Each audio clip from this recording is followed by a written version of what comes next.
I've always found comfort in early mornings, the kind that most people sleep through, when the world is still half asleep and quiet hangs in the air like a held breath. That's when I roll out of bed, pull on my faded hoodie, and fire up the old diesel engine of my bread truck. I'm 27, single, and probably the youngest guy in the neighborhood who doesn't work behind a laptop screen or in some high-rise downtown. While most folks in this HOA-managed suburb of Fairmeadow are busy trimming their hedges to regulation height or arguing on Facebook over mailbox paint colors, I'm loading up crates of sourdough and multi-grain loaves ready to make deliveries that actually matter. I didn't grow up thinking I'd be driving a bread truck. I had other plans once: college, a music degree, maybe a band, but life had other ideas.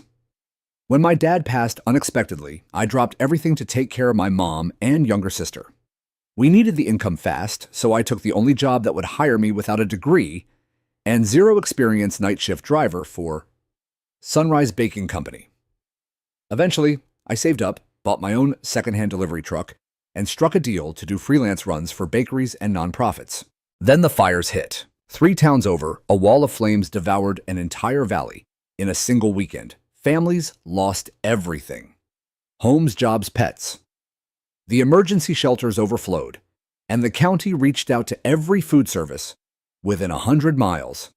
A friend who works with disaster response texted me, "You still got that bread truck?" That was how it began. Within days, I was running supplies to churches turned shelters, school gyms stuffed with cots, and exhausted volunteers handing out bottled water and baby formula. I didn't post about it, didn't take selfies for social media clout. I just drove, sometimes 14 hours straight, sometimes into neighborhoods where the sky was still hazy with smoke. All I wanted was to help, and maybe in a small way, honor my dad, who was the kind of man who'd stop to change a stranger's tire in the rain. By the time things calmed down, I had developed a sort of route Monday through Friday. I'd pick up fresh loaves from 2 local bakeries that donated extras. Then I'd make deliveries to distribution points the county flagged as in need. Saturdays were for repairs and restocking. Sundays, I let the truck sleep. That was the rhythm of my life. I never expected anyone to notice. And then came the complaints. The first was subtle: a printed notice left in my mailbox with no signature, just Fairmeadow HOA letterhead and a vaguely threatening line. Per HOA guidelines, commercial vehicles may not be parked overnight in residential driveways. I remember standing there, paper in hand, staring at my own cracked driveway, like it had suddenly become a crime scene. My bread truck was parked neat and quiet beside my tiny garage. I hadn't blocked anyone's access. It didn't leak oil. It wasn't covered in graffiti or blasting music. It just sat there, faded white paint, a few rust spots, a small feeding relief sticker on the bumper. I tossed the notice in the trash. A week later, another one came, this time with an actual threat. Failure to remove said vehicle within 48 hours may result in daily fines and/or towing. That's when I started noticing her. Karen. You know the type. Perfect manicure. Sunglasses too big for her face. Always walking her tiny Pomeranian like she owned every inch of the sidewalk. She didn't wave when we passed. She narrowed her eyes. One morning, I caught her taking photos of my truck on her phone, then tapping furiously like she was reporting me to some cosmic HOA overlord. I tried to keep my head down. I figured maybe if I explained, things would chill out. I even dropped by the HOA's community office during their posted hours, but the place was locked, blinds drawn. No response to my emails, no callbacks. And so I kept driving, kept delivering, kept doing what I knew was right. Until the morning she called the cops. It was a Wednesday, I remember, because it was bulk bread day, 2 bakeries were overstocked, and I had to load up more than usual. I started early, around 5:00 a.m., and by 6:15, I was back double-checking the straps on a fresh shipment before heading to a shelter in Riverglen. The truck was parked in front of my house, engine idling, while I grabbed coffee from the porch. That's when I saw her, Karen, standing halfway across the street in her pink robe phone glued to her ear. She turned slightly enough for me to hear. "Yes, I'd like to report a suspicious commercial vehicle," she said, voice sharp enough to cut steel. "It's been here all week. It doesn't belong. Possibly unlicensed. I don't feel safe." She looked right at me as she said it. I didn't yell. I didn't argue. I just stood there, coffee cooling in my hand, heart pounding. 2 patrol cars showed up 15 minutes later. I remember how the neighbors peered out from behind curtains, how one guy across the street casually started watering his lawn at 6:30 a.m. Clearly, just wanting to watch. The officers were calm, professional. They asked for ID for registration for the vehicle's purpose. I complied. No sarcasm, no resistance. When I reached into my glove box and pulled out my FEMA-issued emergency volunteer badge and a printed list of scheduled food drop-offs, the older officer's brows lifted. "You're doing evac food runs?" he asked. I nodded. He stepped back, looking at the crates of bread in the back, the labels, the ice packs, the red-taped bins marked gluten-free, shelter only. His partner leaned in and muttered, "She didn't mention that." Karen stood on the sidewalk, arms crossed, fuming. The officer walked over to her. I couldn't hear the words exchanged, but I could see the way her shoulders stiffened, the way she turned red as a beet, and began waving her hands, pointing, arguing. Meanwhile, I stood there sipping lukewarm coffee, not sure whether to feel vindicated or exhausted. Eventually, the officers walked back to me, handed me back my paperwork, and said, "You're good. Thanks for what you're doing." Karen didn't say a word, but that wasn't the end. It was just the beginning. The next morning, I found a printed letter duct-taped to the side of my mailbox. Not slipped, and not mailed, taped. Bold red font at the top read, "Final warning," followed by a long paragraph of language that was half legalese, half passive aggression. The gist was clear: my truck violated Section 6.2 of the HOA's Covenant Code regarding commercial vehicles of industrial appearance, and if I didn't cease and desist, I'd incur daily fines of $250. It was signed by someone I hadn't heard of before. Darren Neal, HOA President. I stared at the letter, my breath fogging in the cool air, and thought about all the mornings I'd been up before sunrise to load that truck, about the elderly couple at the shelter in Riverglen, who'd told me my fresh rolls were the first warm thing they'd eaten in a week, about the shelter coordinator who'd cried after I brought extra loaves without being asked. And then I thought about this letter taped with smug authority to a cheap plastic mailbox, and I felt something harden in my chest. I went inside, scanned the letter, and emailed it to my contact at the county relief office. Jenny Trant, the logistics coordinator, who'd first brought me into the operation. She responded in 10 minutes. "Just ridiculous. Hang tight, we'll issue a new delivery credential that should shut them up. Also looping in county legal. Don't let them bully you." I appreciated her backup, but I knew enough about HOAs to realize that logic rarely won out when power and appearances were at stake. What Karen hadn't succeeded in doing with the cops, the HOA, was now attempting with bureaucracy. That day, I ran my usual route, but kept replaying the words "industrial appearance" in my head. My truck wasn't flashy. It didn't have logos. It was a repurposed delivery van painted soft cream white, with a few tasteful decals indicating food relief and the bakeries involved. Sure, it had a few cosmetic blemishes, some chipped paint, and one bent mirror, but it was clean, legal, insured, and registered, and parked on my own property. The next HOA meeting was scheduled for the following Tuesday night. I had never been to one. I wasn't that kind of neighbor, but I knew I'd be attending this one. In the meantime, the passive aggression escalated. 3 days after the taped warning, I came home to find orange construction cones placed in front of my driveway.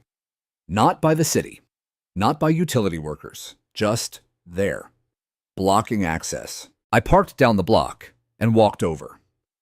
Karen, of course, was outside pruning her rose bushes with theatrical movements. She didn't look at me, but I could hear her voice loud and sharp. "Some people think the rules don't apply to them. Such a shame, really. Brings down the whole neighborhood." I kicked the cones aside and backed the truck in. The next morning, someone placed a flyer under my windshield wipers detailing alternative parking solutions for service vehicles. It was printed on HOA letterhead, again, complete with a map to an industrial park 3 miles away. That same day, I ran into Paul, one of the retired veterans who lived a few houses down. He'd always given me a nod in the mornings, but never talked much. This time he stepped closer as I loaded the truck. "Mind if I ask what this is all about?"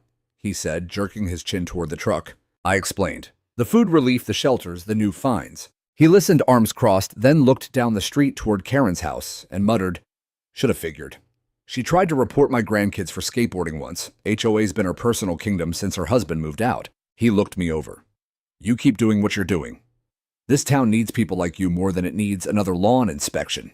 The quiet support meant more than I could say. When Tuesday came, I printed everything: delivery permits, emails from the county, photos of the shelters, even a thank you letter from one of the local churches. I walked into the HOA meeting with a manila folder under my arm and no illusions about how it would go. The meeting was held in the Fairmeadow Community Clubhouse, a faux colonial building that always smelled faintly of lemon polish and resentment. The room was full, mostly retirees, some couples, and the board members seated at a long table with Darren Neal at the center. Karen sat to his left, her eyes narrowing as I entered. I signed in, took a seat near the back, and waited. When they opened the floor for homeowner concerns, I stood. My name's Aaron Hill. I live on Ish Cedarbrook Lane. And I'd like to speak about the issue involving my delivery truck. Murmurs rippled through the room. Darren waved a hand. Please proceed. I laid it all out: what I did, who I worked with, how the truck was authorized by the county, and that I was distributing food to evacuees from the wildfires. Karen leaned forward.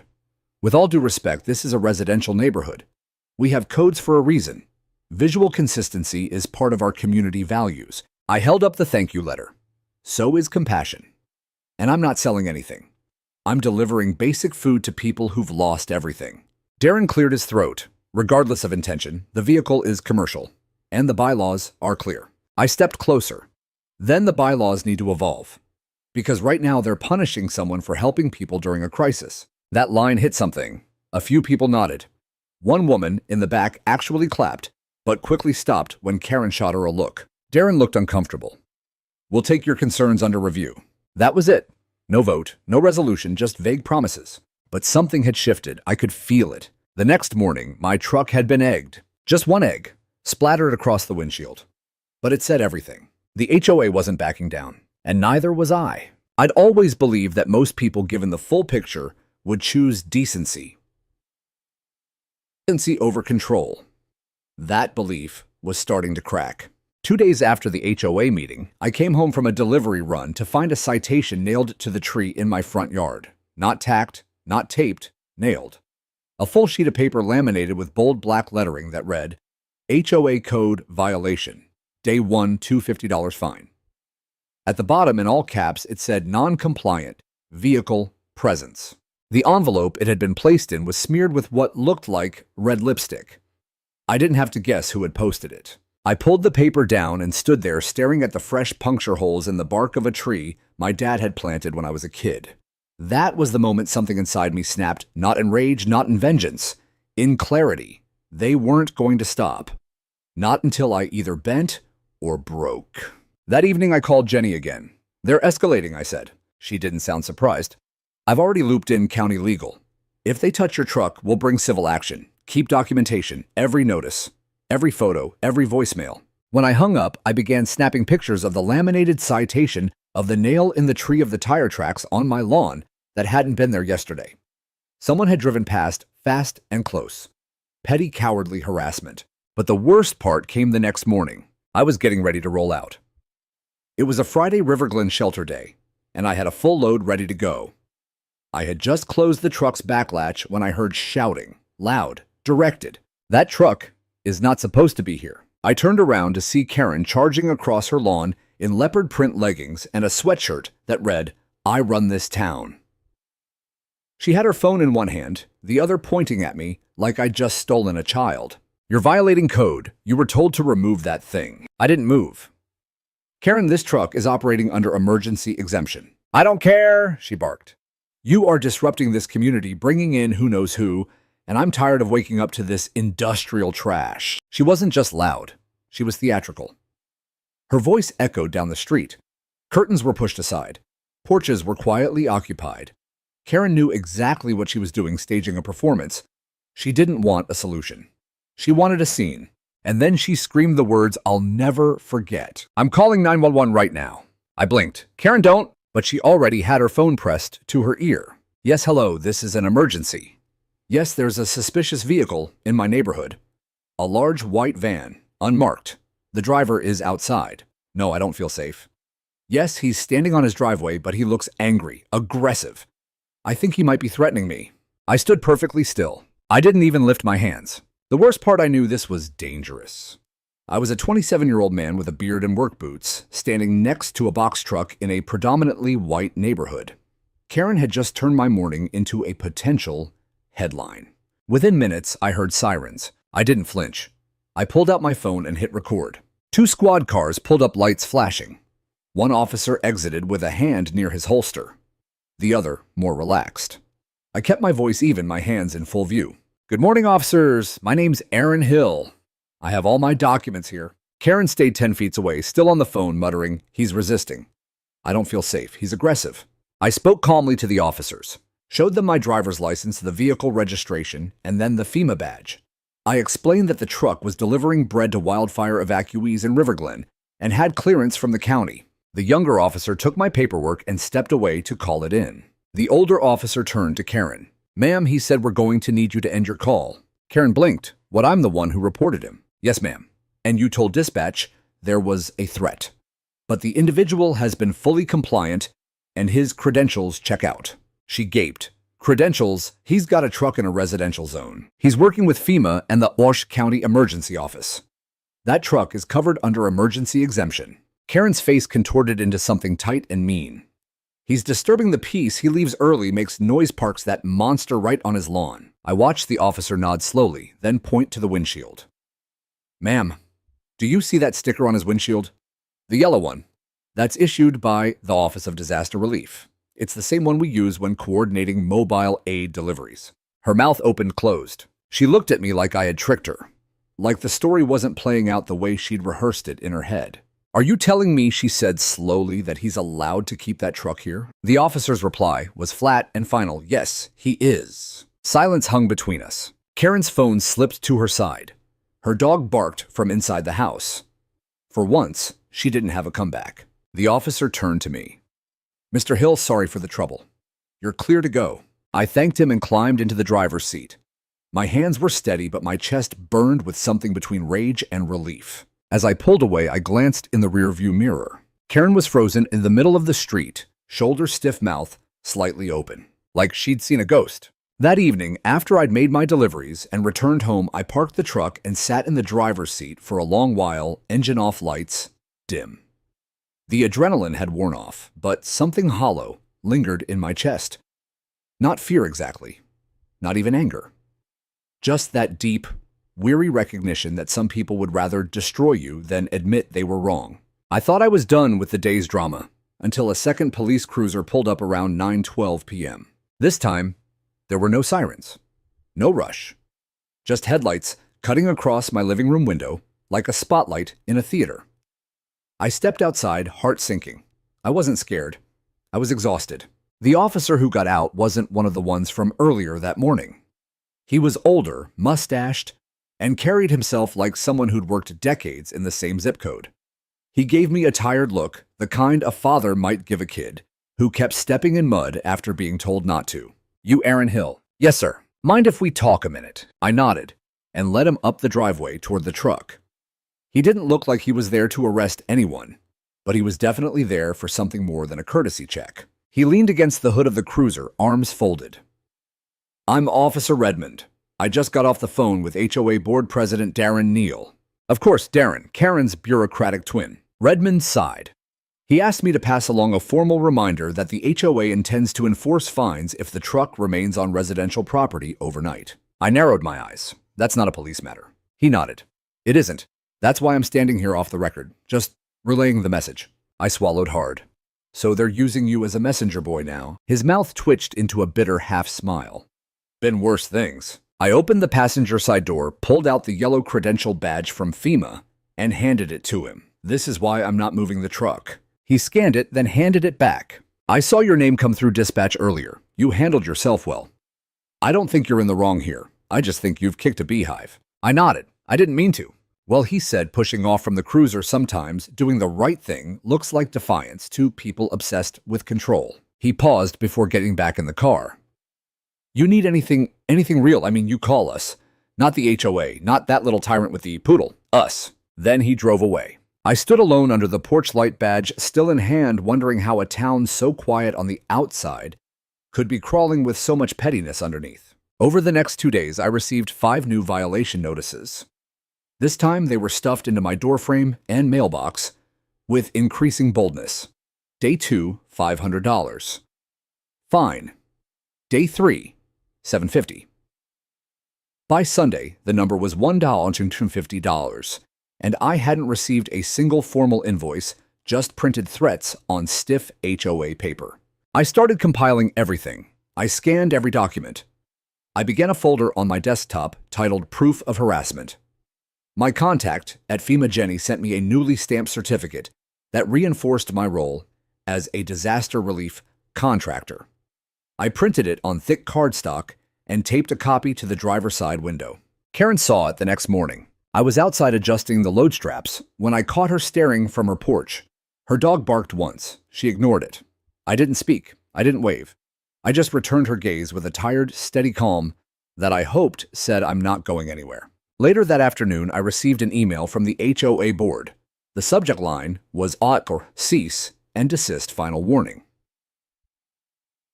The body of the email detailed a series of bylaw violations, accused me of diminishing neighborhood value, and demanded I either remove the vehicle or vacate the premises. They even attached a copy of the HOA charter, highlighted and annotated, trying to draw connections between their fine print and my existence. I forwarded the entire email chain to Jenny. She replied with a single line, "Time to bring in the county." Within 24 hours, I was contacted by a man named Harold Bixby from the County Office of Emergency Management. His voice was crisp-clipped and commanding in a way that reminded me of old coaches or military instructors. "Mr. Hill," he said, "we've reviewed your file. You're providing critical services under our coordination. The HOA has no jurisdiction over FEMA-registered relief operations during an active emergency." "Tell that to them," I muttered. "I will," he said, "in writing, publicly." I didn't ask what that meant. I didn't have to. The next morning, an official letter arrived, sealed in a county envelope, addressed to both me and the Boss Fairmeadow HOA board. It stated in clear legal terms that I was operating under a temporary county exemption and that any further attempts to hinder my work would be considered obstruction of emergency aid under the HOA Disaster Response Code of State Law, Section 14C. I made copies. I taped one to my truck window. I taped another to my front door. And then, just for good measure, I printed a third copy and left it in Karen's mailbox. By that evening, the street was buzzing. A few neighbors I'd never spoken to approached me quietly, cautiously. One brought me iced tea. Another offered to help clean the egg splatter still baked onto my windshield from earlier that week. I didn't know, one woman said. "Karen made it sound like you were, I don't know, running some kind of business out of your house." I smiled gently, just feeding people. That night, I finally slept without checking the driveway every hour. But something told me Karen wasn't finished yet. The next morning began like so many before it, quiet, brisk, with that subtle smell of flour and faint yeast lingering from the previous day's deliveries. But this time, as I stood beside the bread truck, tightening the canvas over stacked crates, I noticed something I hadn't seen in weeks. Silence. No passive-aggressive leaflets, no cones in my driveway, no HOA clipboard patrols. Karen's window blinds were drawn, her porch empty. It was almost eerie. I checked my route for the day, 2 stops, both critical. The first was a mobile evacuee camp near Rockview Elementary, where nearly 60 families were being sheltered after the second wave of fires tore through nearby canyons. The second was a church in Somerset that had taken in over 30 seniors displaced from an assisted living center that had lost power. I cranked the ignition, the truck rumbled to life, and I pulled out slow, watching for anyone waiting with a phone camera. No one. Rockview was 35 minutes out. On the way, I played music low. Tracy Chapman. That one live acoustic album my dad loved. Her voice wrapped around me like a thread pulling memory tight. He'd taught me how to reverse park, how to change brake pads, how to work hard and not expect applause. He would have hated this HOA drama. He would have told me to stand tall, but don't let it make you bitter. When I arrived at the camp, the parking lot was half mud, half gravel. Tents lined the fences, some patched with tarps, some just canvas propped up by PVC and hope. Kids kicked a half-flat soccer ball near the corner, and a group of volunteers from the county sorted blankets and toiletry kits on folding tables. As soon as I opened the back of the truck, a volunteer named Alicia, wiry with quick hands and a faded baseball cap, came jogging up. She didn't smile so much as beam. "Oh my God, Aaron," she said, "we weren't sure you were going to make it today. The other guy canceled, said his HOA was threatening to tow." I shook my head. Well, mine tried. But I think they finally ran into something bigger than their clipboard. We unloaded as fast as we could bagged rolls, sandwich loaves, gluten-free packs, and a special order of cinnamon raisin bread a shelter manager had requested for a senior evacuee named Mrs. Daly, who hadn't eaten much all week. That kind of detail mattered. It always did. By the time we'd emptied the crates, a small line had already formed. Parents with children, teens in oversized hoodies. An old man with a rescue cat in a basket.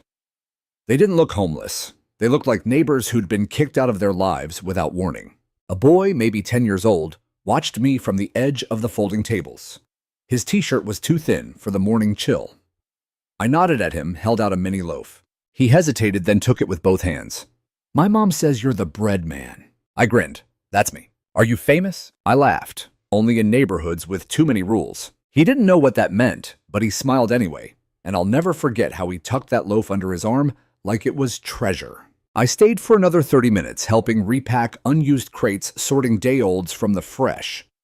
By the time I climbed back into the cab, my shoulders ached, but in the good way, like you'd carried something that mattered. The second stop was trickier.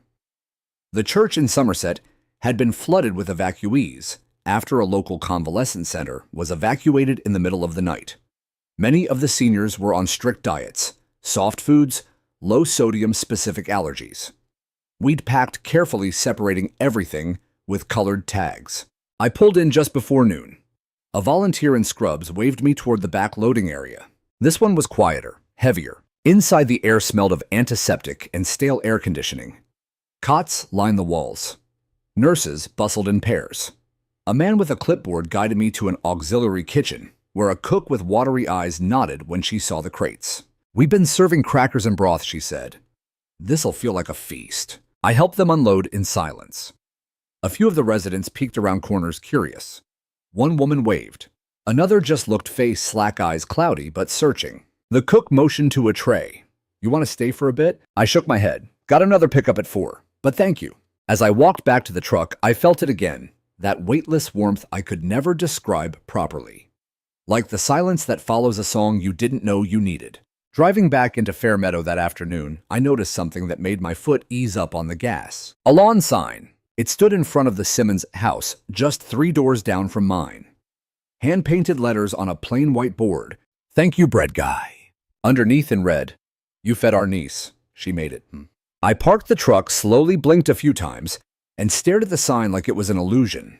My hands trembled on the steering wheel. I hadn't even known the Simmons had family in the fires. I hadn't known they noticed. I stepped out of the truck and just stood there, air thick in my throat. Then a voice called out from the porch across the street. "You got a minute?" It was Paul, the retired vet, who'd once warned me about Karen. He held 2 folding chairs and a 6-pack of cream soda. We sat in silence for a bit before he finally spoke. "You're making a dent, you know."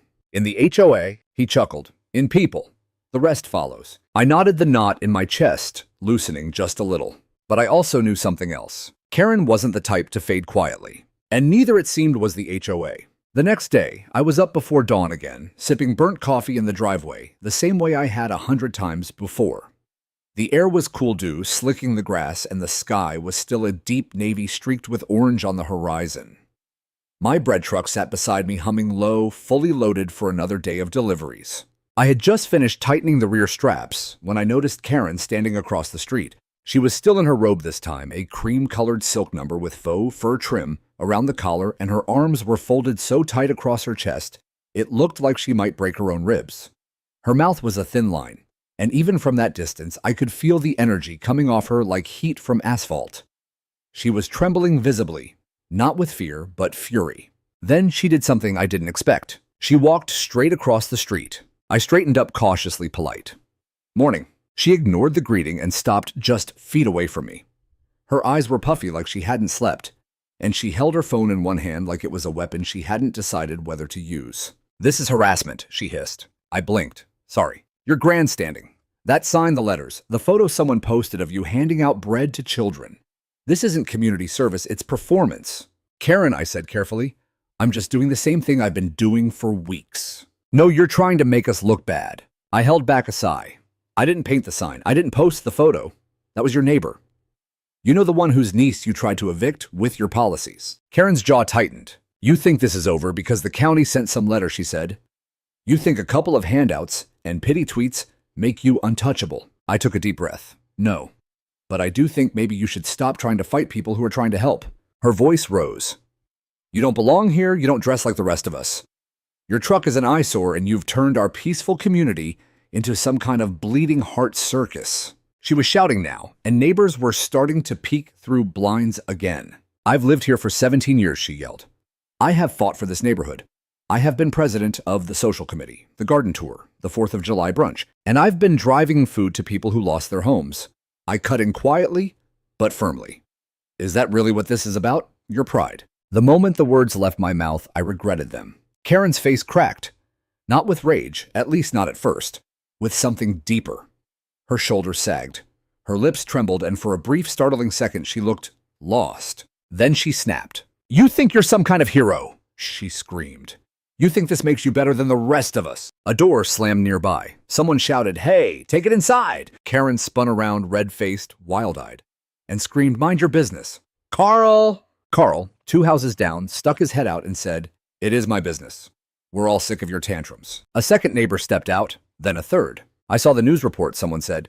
He's helping evacuees and you tried to get him fined. This neighborhood is supposed to be decent, Karen shrieked. It's supposed to be orderly, not filled with charity trucks and pity parades. Someone down the street muttered, loud enough to carry God she's unraveling. Karen turned back to me, breathing hard. For a moment, the fire in her eyes flickered. Not out of defeat, but exposure. She realized what she had done. She hadn't just screamed at me. She'd done it in front of the entire neighborhood. And now they weren't on her side. She stormed off without another word back to her house, slamming the door so hard it rattled the shutters. I stood there unsure of what to feel. Vindicated, saddened, embarrassed. Maybe all of it. Paul walked over, slowly, arms crossed. Well, he said, that was climactic. She's going to say I provoked her. He nodded. She might. But that wasn't provocation. That was collapse.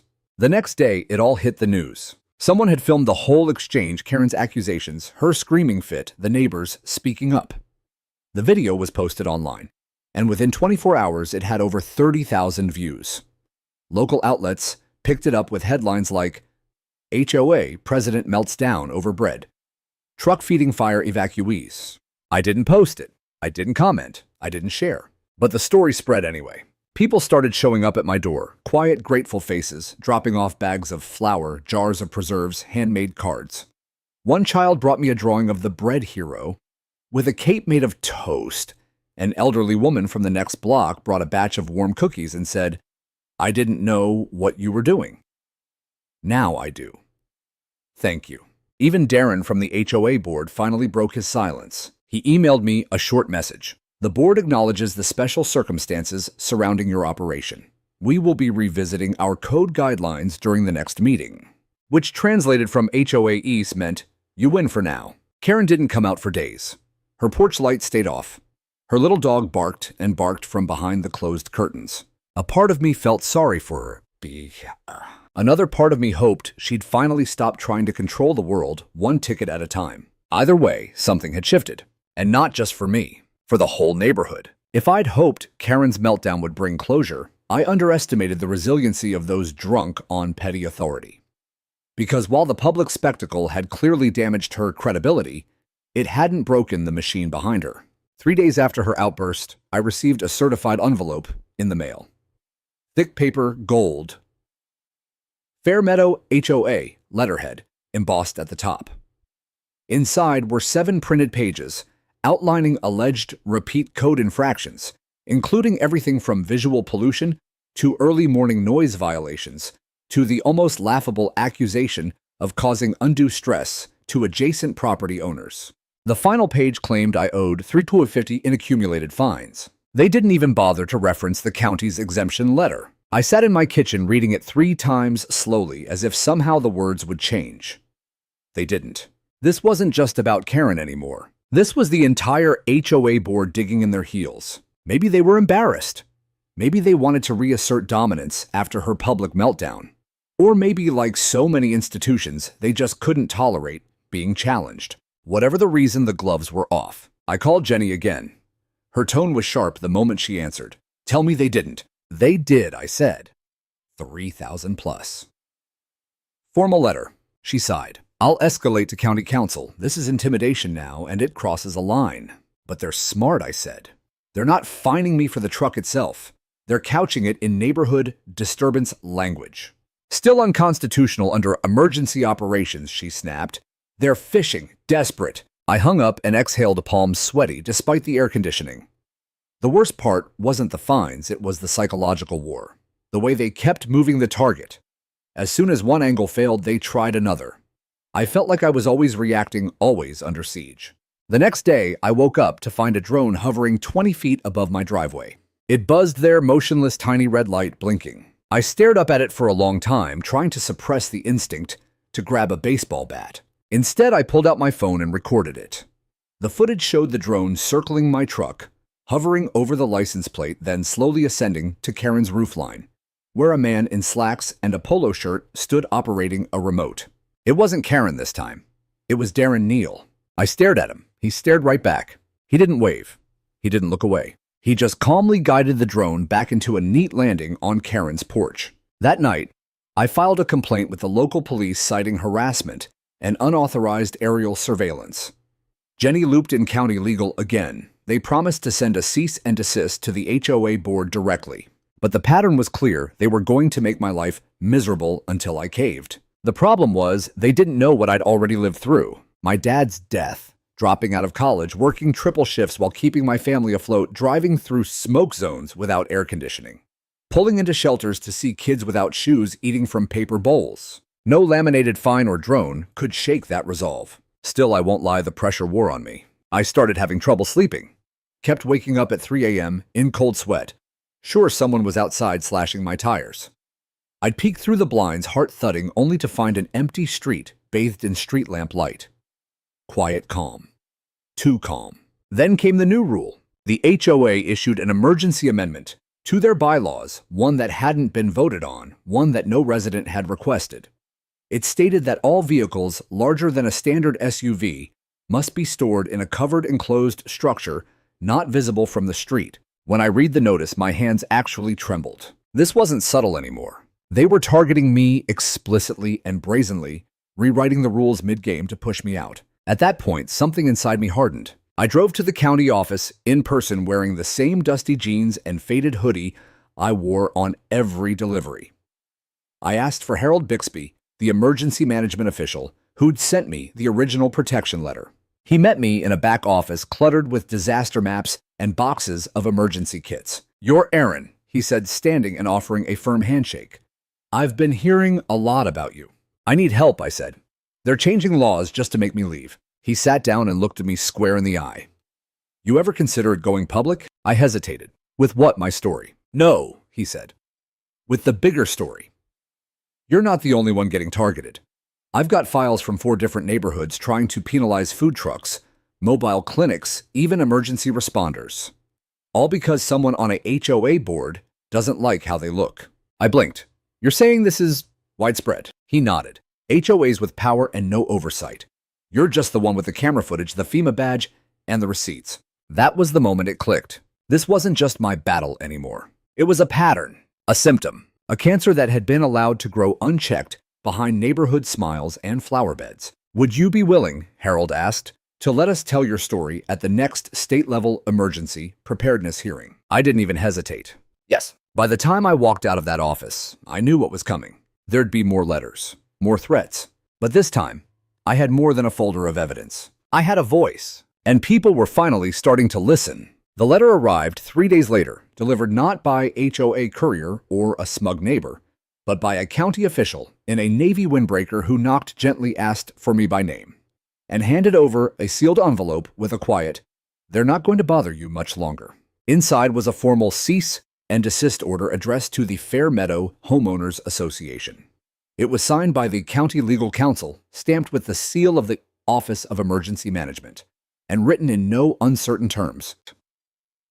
Any further obstruction, harassment, or punitive action taken against Mr. Aaron Hill's state-registered relief vehicle shall be considered unlawful interference with emergency humanitarian operations. Failure to comply may result in civil penalties and immediate review of the HOA's charter by county oversight. The last line hit like thunder. If you wish to dispute this exemption, you may do so in court. I took a deep breath and leaned back against the wall, feeling the pressure in my chest ease for the first time in weeks. I walked outside and taped a fresh copy of the letter to the inside of the truck's front window, directly beneath my FEMA badge and my disaster delivery permit. It looked like armor, now a stack of credentials as tall as the HOA's list of complaints. Word traveled fast. That afternoon, I caught Darren standing at the edge of his driveway, jaw clenched as he stared at my truck. His khakis were ironed so perfectly they barely wrinkled when the wind picked up.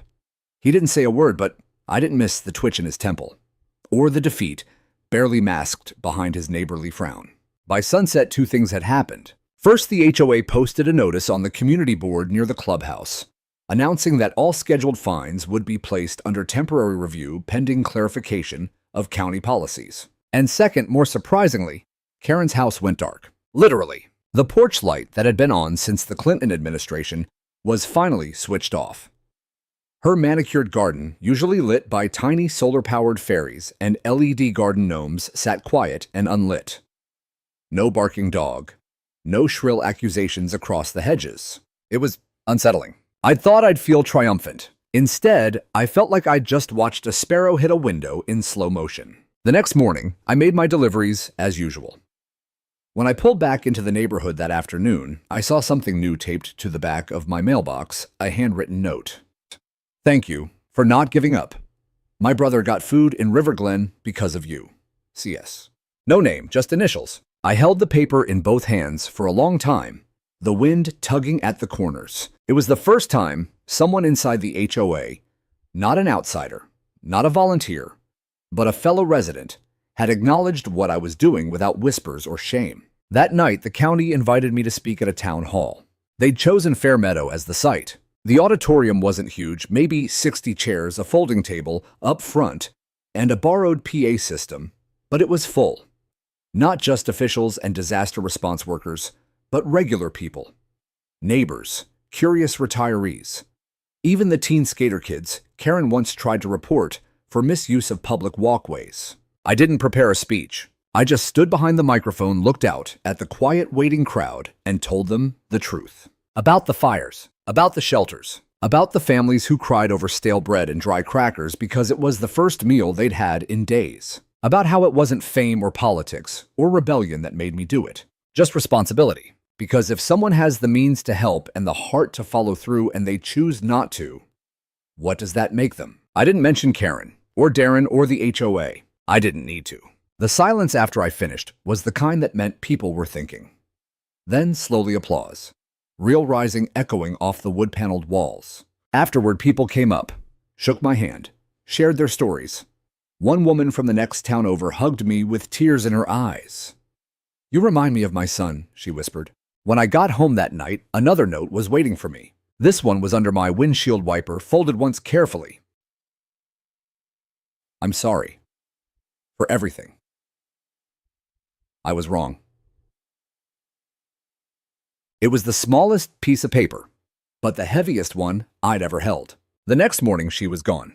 No warning, no announcement. A moving truck arrived at dawn. A quiet crew carried boxes and houseplants out the front door. Her dog barked once, then fell silent. By noon, the curtains were down and her porch light stayed off for good.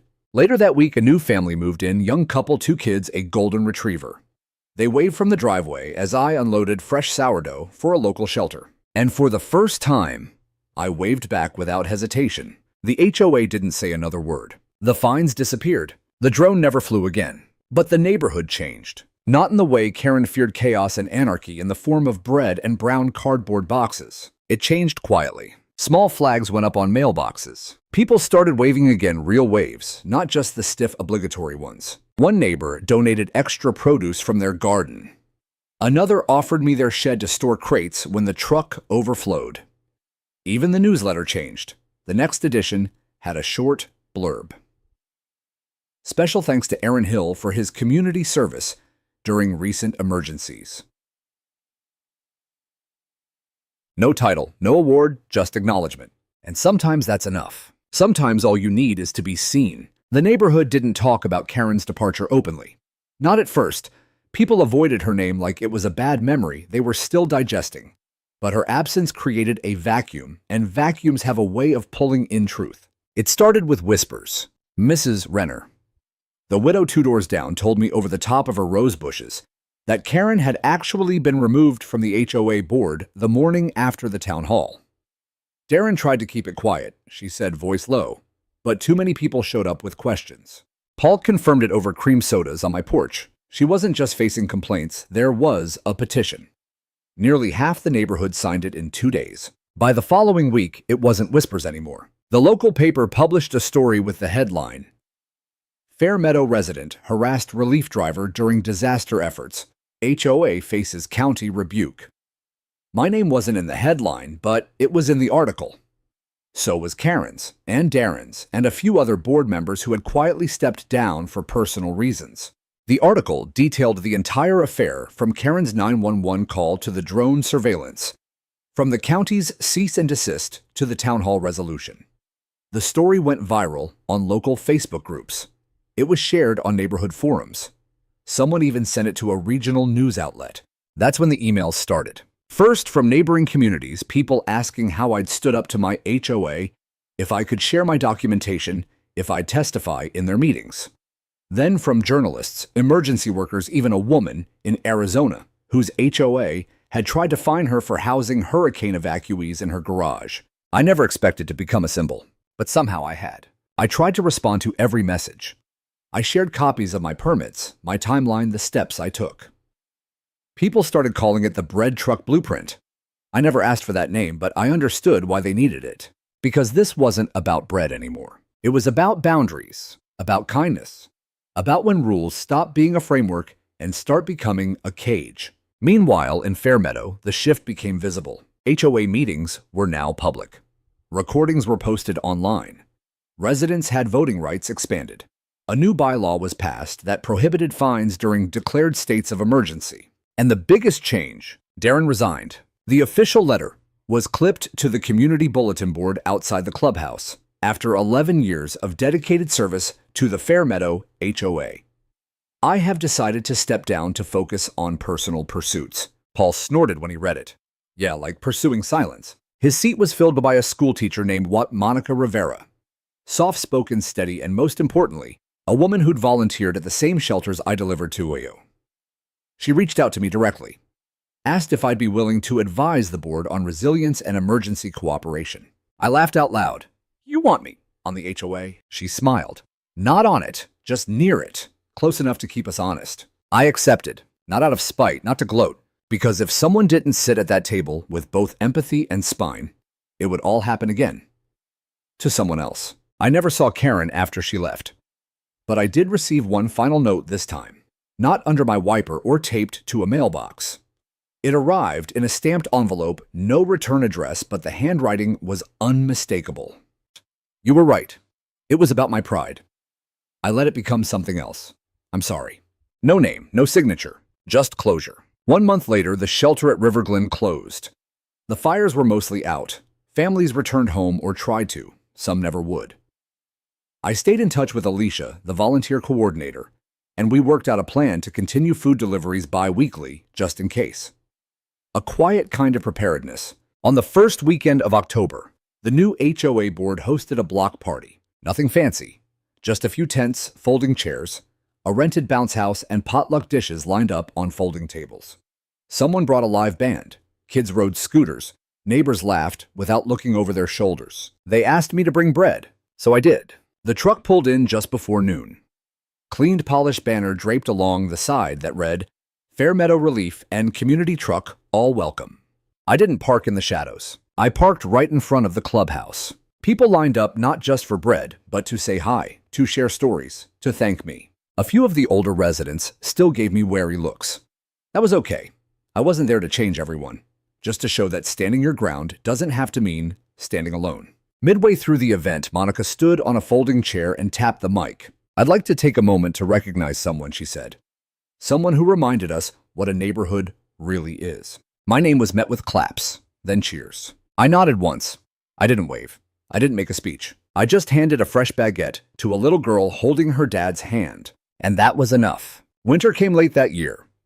The trees in Fairmeadow held their leaves a little longer than usual, and the morning frost took its time forming on the sidewalks.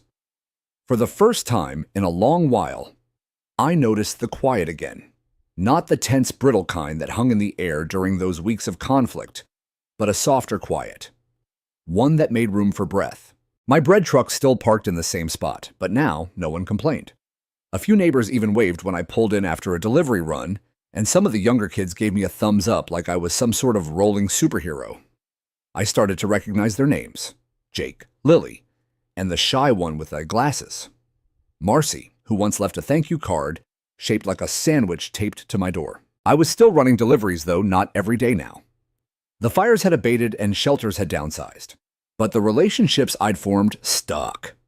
One of the churches I delivered to asked if I'd teach a weekend class for teens on community logistics, how to organize neighborhood relief, how to build distribution networks, how to show up before you're needed. I said yes without thinking. It felt good to give something more than food. It felt good to pass something on. By December, the Fairmeadow HOA had transformed more than I could have imagined. The new board rewrote several outdated bylaws and even held a neighborhood vote to approve a clause allowing emergency purpose vehicles to operate within HOA limits without penalty for up to 120 days post-disaster. They named it the Hill Clause. I never asked them to. They just did. Paul the veteran, who'd been my first ally, became a sort of local legend after organizing the first neighborhood-wide preparedness training. He kept calling it the bread truck protocol even when I begged him to stop. And Darren, well, I heard he moved 2 neighborhoods over into a gated community with tighter restrictions. No one really missed him. Karen, on the other hand, lingered in memory like a lesson too vivid to forget. People spoke of her differently now, not with hate, but with something approaching cautionary distance. She was what happened when control replaced compassion. And I knew deep down part of her had wanted to help once. Maybe life had made her forget how. But I hadn't forgotten what she taught me, that sometimes doing the right thing will make you a target. That helping quietly is louder than shouting. That justice doesn't always come with a gavel. Sometimes it shows up in the form of a hand-delivered note or a child smiling over a warm piece of bread. On Christmas Eve, I received an unexpected visitor. Jenny from the county's office stood on my porch, holding a small box wrapped in brown paper. Her hair was tucked into a knit hat, cheeks pink from the cold. "You didn't have to come all the way out here," I said. She shrugged. It felt right. I opened the box inside. Inside was a plaque, plain wooden, hand-carved. It read, "For relentless service and unshakable integrity.